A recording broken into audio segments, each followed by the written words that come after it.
आइए आपको लेकर चलते हैं बस्ती जिले के सल्टुआ ब्लॉक के सबसे अंतिम छोर के गांव बनरही जंगल में, जहां पर प्रधान विनोद कुमार पांडे के प्रयास से बरसों से ध्वस्त पड़ी नहर सिंचाई योजना से मिल रहा है किसानों को पानी का लाभ। तस्वीरों को देखने और धरातल पर उतरने के बाद यह स्पष्ट होता है कि यदि निचली इकाई पर ईमानदारी से काम हो तो गांधी जी के ग्राम स्वराज के सपने को पूरा किया जा सकता है। आप एक बार और तस्वीर को देखते चलिए किस तरह से प्रधान के प्रयास से सरयू नहर खंड से बावली में पानी पहुंचा है। देश दुनिया के मानचित्र पर गांव और गांव के लोगों का अपना अलग महत्व है।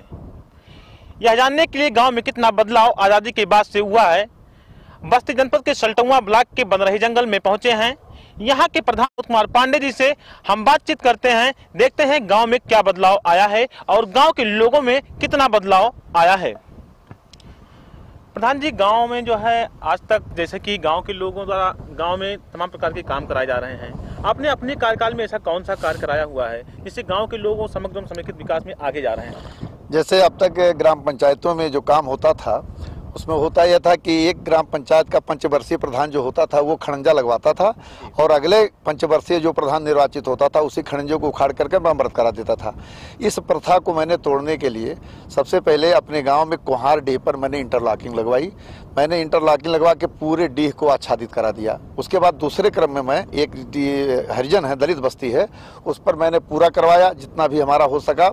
वो इंटरलॉकिंग करवाने के बाद एक ऐसा भी रास्ता है जिस रास्ते पर ट्रैक्टर टाली का ज़्यादा आना जाना था, तो वहाँ पर भी हमने थोड़ा सा खड़ंजा लगवा कर इंटरलॉकिंग करवाया। तीसरी चीज़ हमारी प्राथमिकता में है कि किसानों को किस तरह से हमारे गांव में सरयू नहर खंड 4 के परियोजना गई है जिसमें करोड़ों रुपए की लागत लगी हुई है।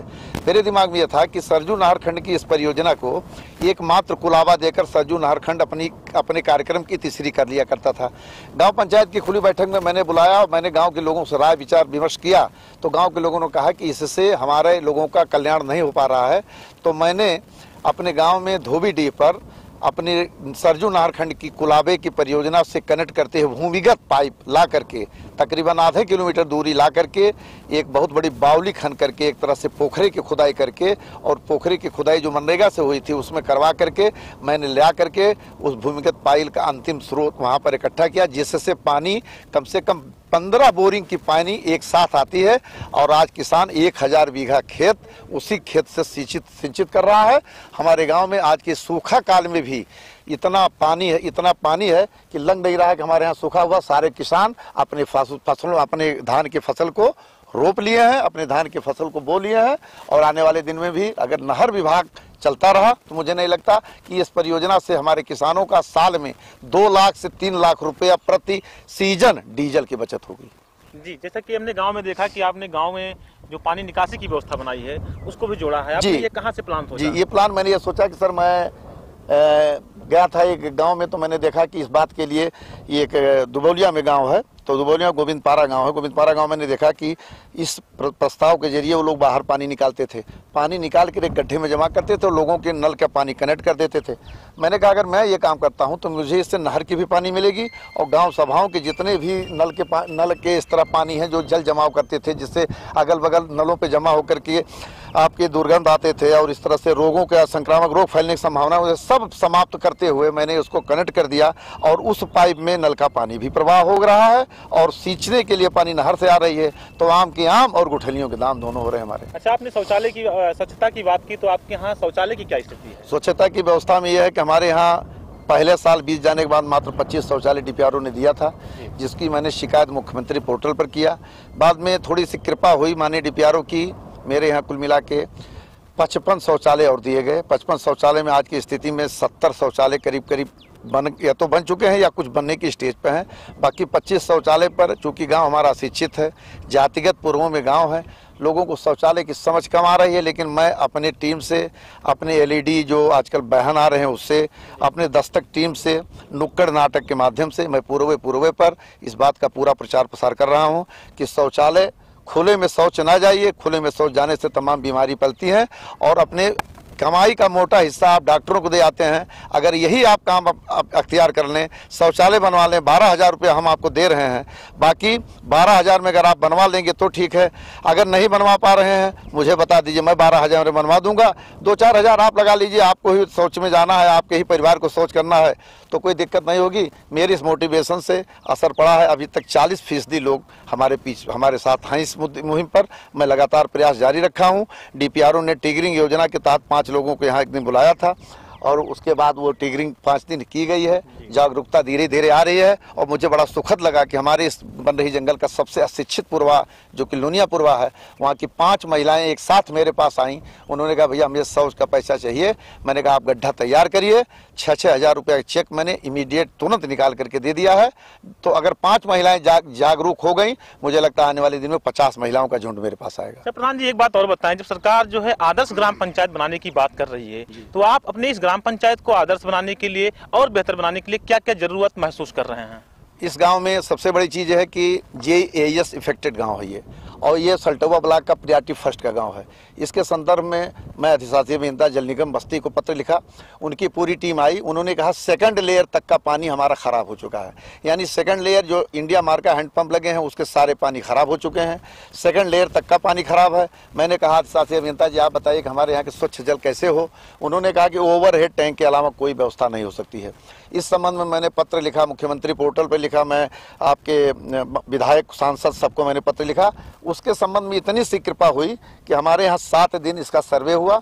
2,23,00,000 का सर्वे होकर उसका प्राक्कलन तैयार करके माननीय नगर विकास मंत्री श्री खन्ना साहब के पास ये पत्रावली भेजी जा चुकी है। ओवरहेड टैंक अगर हमारे गांव नहीं बना तो मेरे गांव में प्रदूषित पानी ही लोग पीने के लिए बाध्य होंगे। आदर्श गांव अगर कहीं बनवाना हो तो ओवरहेड टैंक की आवश्यकता बहुत ज़रूरी है, जिसको कि मैं आपके माध्यम से, प्रशासन के माध्यम से ये बात की पुरजोर गुजारिश करता हूँ कि इसको कहीं ना कहीं से आप लोग लग करके हमारे इस गाँव में JAS जैसे भयंकर रोग से यकीनी निजात मिल सके। इसके अलावा उजाले की क्या व्यवस्था, गांव में बिजली पहुंच चुकी है या अभी? उजाले की व्यवस्था है कि हमारे समस्त पुरवों पर बिजली की व्यवस्था हो गई है। बिजली की व्यवस्था में एक पुरवा बचा हुआ था। अपने प्रधान के कार्यकाल में मैं इसको शंकर ओरी का पुरवा कहते हैं, तो मैंने वहाँ पर करीब 17 खम्भे ट्रांसफार्मर लगवा दिए हैं। अब हमारे यहाँ ऊर्जीकृत करवाने के लिए एक पुरवे पर एक छोटी सी योजना आई है। वो योजना ऐसी है कि 24 घंटा रात में स्ट्रीट लाइट लगेगी। उसके संबंध में मेरे पास धन की व्यवस्था भी नहीं है। धन की व्यवस्था 14वें राज्य से जब भी उपलब्ध होगी मैं एक पुरवे से शुरुआत करूंगा और उस पुरवे शुरुआत करने के बाद ऊर्जीकृत करते गांव में प्रकाश स्ट्रीट लाइट, सौर ऊर्जा लाइट जो माननीय विधायक संजय प्रताप जायसवाल द्वारा मिले हैं उसको भी हमने इसमें जोड़ रखा है। तो कहीं प्रकाश है, कहीं कमी है अभी कुछ ना कुछ, लेकिन संसाधनों का सही अभाव, संसाधनों का अभाव और पैसे का अभाव इस बात को रोके हुए, नहीं तो मैं तब गांव में और भी योजनाओं को खिलाता। बनरही जंगल के प्रधान विनोद कुमार पांडे से हमारी बात हुई। उन्होंने बताया गांव को समग्र बनाने की लगातार प्रयास कर रहे हैं। गांव से पानी निकासी की बेहतर व्यवस्था उन्होंने बताया कि हमने बनाया हुआ है। हमारी टीम तहकीकात ने देखा कि गांव से जो पानी निकासी की व्यवस्था है वह सीधे खेतों तक है। इसके अलावा प्रधान जी ने बताया कि अभी तक के कार्यकाल में तमाम लोगों द्वारा देखा गया था कि गांव के खड़ंजे को उखाड़कर दोबारा वही खड़ंजा लगाया जाता है, जबकि पक्की कार्य कराया जा रहा है। सबसे बड़ी बात प्रधान जी ने बताया कि हमारे यहाँ जो सबसे अधिक किसान की आबादी है उनको ध्यान में रखते हुए अपने यहाँ से जो सरजू खंड का नाला निकला हुआ है उससे पानी की पूरी व्यवस्था की हुई है। मनरेगा से कुछ काम कराए गए हैं, कुछ काम विभागीय लोगों से मिलकर प्रधान जी ने कराया है। जैसा कि दिखाई दे रहा है साफ साफ खेतों में पानी लगे हुए हैं और ये सभी पानी जो खेत में लगे हुए हैं ये प्रधान जी के प्रयास से ही लगे हैं। आइए किसान से भी बात कर लेते हैं, देखते हैं क्या कहना है।